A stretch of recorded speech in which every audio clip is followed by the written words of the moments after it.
আসসালামু আলাইকুম বন্ধুরা, কেমন আছেন সবাই? আশা করি সবাই খুব ভালো আছেন। আলহামদুলিল্লাহ, আমিও খুব ভালো আছি।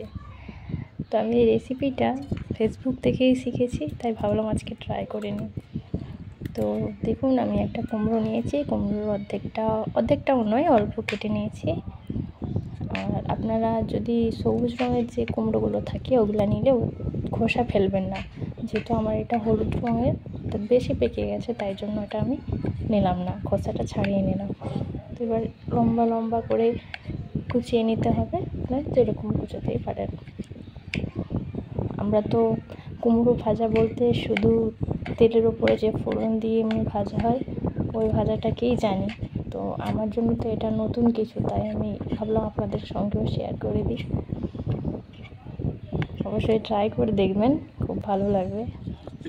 তারপর একটা পেঁয়াজ নিয়ে নিয়েছি, পেঁয়াজগুলোকেও আমি লম্বা লম্বা করে কুচিয়ে নেব। পুরো ভিডিওটা দেখবেন, আশা করি খুব ভালো লাগবে।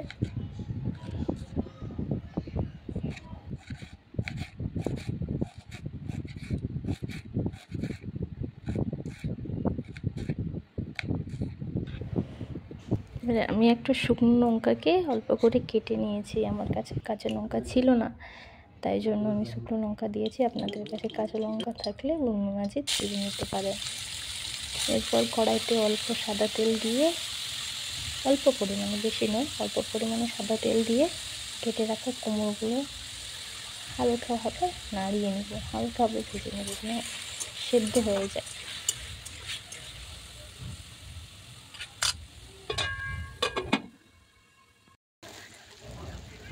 দেখুন হালকা সেদ্ধ হয়ে গেছে। এরপর আমি কুচিয়ে রাখা পেঁয়াজ এবং লঙ্কা দিয়ে দিলাম।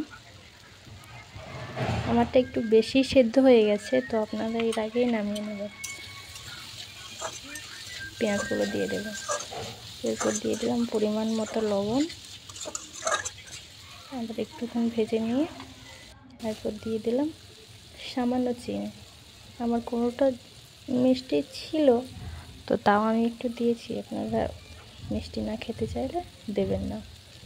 তো এখানে আমি এটা শুধু রোস্টেড ধনে গুঁড়ো ব্যবহার করেছি, যা গোটা ধনেকে হালকা তাওয়াতে টেলে নিয়ে আধ ভাঙা করে ভেঙে নিয়েছি, ওর উপরে দিয়ে মশলাটাকে বেশ নামিয়ে নিলাম, হয়ে গেছে।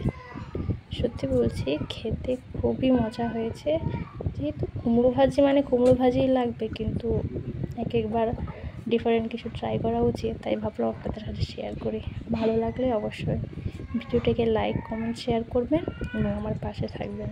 সবাই ভালো থাকবেন। আল্লাহ হাফিজ।